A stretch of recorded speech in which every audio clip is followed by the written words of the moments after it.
খবর শুনছেন আকাশবাণী থেকে। প্রতিদিনের মতো আজকেও চলে এসেছি বাছাই করা 20টি তাজা খবর নিয়ে। শুরুতেই শিরোনাম।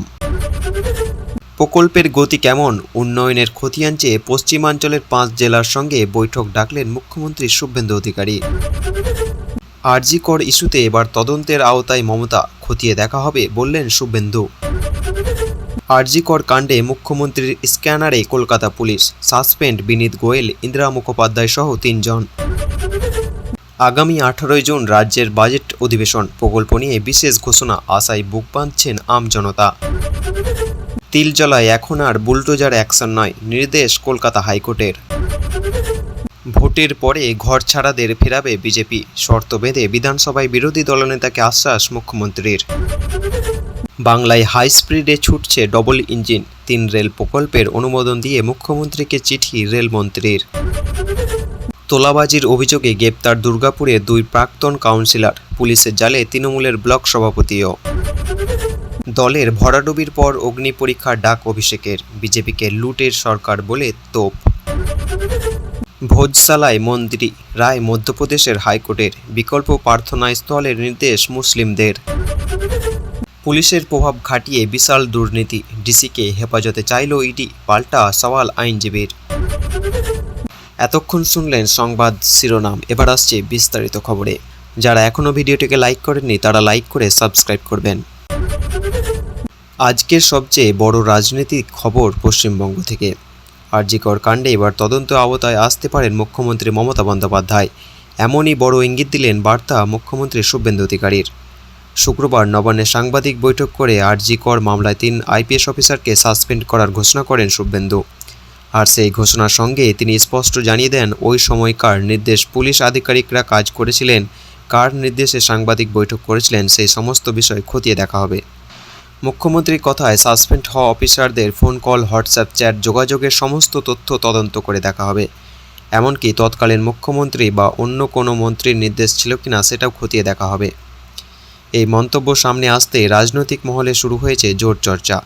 কারণ শুভেন্দুর বক্তব্য থেকে স্পষ্ট ইঙ্গিত মিলছে যে তদন্তের পরিধি এবার আরও বড় হতে চলেছে। এতদিন মুখ্যমন্ত্রী বিশেষভাবে উল্লেখ করেন যে আইপিএস অফিসার ইন্দিরা মুখোপাধ্যায়ের নাম। শুভেন্দুর দাবি, আরজি কর ঘটনার সামনে প্রায় প্রতিদিন সাংবাদিক বৈঠক করতেন ইন্দিরা।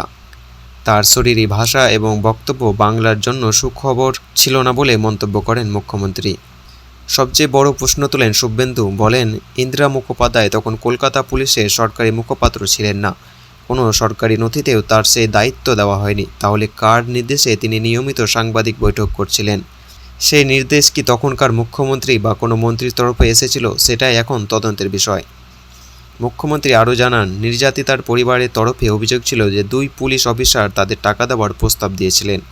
বলা হয়েছিল রাজ্যের সরকারের পক্ষ থেকে সেই প্রস্তাব দেওয়া হয়েছে। কে বা কারা এই নির্দেশ দিয়েছিল, কেন এমন প্রস্তাব দেওয়া হয়েছিল, সেই সব দিকও তদন্তে দেখা হবে। শুভেন্দুর কথায় যাদের বিরুদ্ধে অভিযোগ রয়েছে তাদের পদে রেখে নিরপেক্ষ তদন্ত সম্ভব নয়। সেই কারণেই প্রথমে সাসপেন্ড করা হয়েছে 3 আইপিএস অফিসারকে। সাসপেন্ড হওয়া অফিসাররা হলেন প্রাক্তন কলকাতার পুলিশ কমিশনার বিনীত গোয়েল, তৎকালীন ডিসি সেন্ট্রাল ইন্দিরা মুখোপাধ্যায় এবং তৎকালীন ডিসি নর্থ অভিষেক গুপ্ত।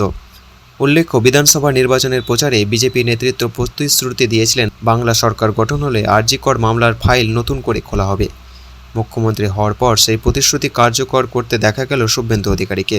তবে এই ঘটনায় পাল্টা প্রতিক্রিয়াও এসেছে তৃণমূলের তরফে। দলের মুখপাত্র কুণাল ঘোষ প্রশ্ন তুলেছেন, যখন ইতিমধ্যে সিবিআই তদন্ত চলছে এবং আদালতের নজরদারিতে মামলা রয়েছে, তখন নতুন করে রাজ্য সরকার কীভাবে রাজনৈতিক সিদ্ধান্ত কার্যকর করছে? সব মিলিয়ে আরজি কর কাণ্ডে নতুন মোড়, 3 আইপিএস সাসপেন্ড, তদন্তের আওতায় ফোন কল, হোয়াটসঅ্যাপ চ্যাট, আর সেই সঙ্গে প্রাক্তন মুখ্যমন্ত্রী মমতা বন্দ্যোপাধ্যায়ের ভূমিকাও খতিয়ে দেখার ইঙ্গিত। রাজ্য রাজনীতিতে শুরু হয়েছে এই নিয়ে তীব্র চাঞ্চল্য। এখন নজর তদন্ত কোন দিকে এগোয় এবং আগামী দিনে আরও বড় পদক্ষেপ হয় কিনা।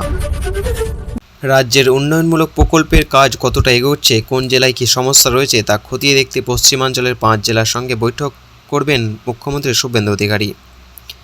আগামী 21শে মে বৈঠক অনুষ্ঠিত হবে। সেখানে উপস্থিত থাকবেন পুরুলিয়া, বাঁকুড়া, পশ্চিম বর্ধমান, পূর্ব বর্ধমান এবং বীরভূম জেলার প্রশাসনিক কর্তারা। ইতিমধ্যে মুখ্যমন্ত্রীর সচিবালয় থেকে সংশ্লিষ্ট জেলা প্রশাসনের বৈঠকের নির্দেশ পাঠানো হয়েছে। সূত্রের খবর, বৈঠকে প্রতিটি জেলার উন্নয়নমূলক প্রকল্পে বিস্তারিত রিপোর্ট জমা দিতে বলা হয়েছে। কোন প্রকল্পের কাজ কতদূর এগিয়েছে, কোথায় কাজ ধীরগতিতে চলছে, কোথায় সমস্যা হচ্ছে, সব কিছু হিসাব চেয়েছেন নবান্ন। শুধু তাই নয়, নতুন নির্বাচিত বিধায়কদের কাছ থেকে উন্নয়ন সংক্রান্ত প্রস্তাব নেওয়ার নির্দেশ দেওয়া হয়েছে। আগামীকাল শনিবার থেকেই জেলা স্তরে প্রশাসনিক বৈঠক শুরু হবে বলে জানা গিয়েছে।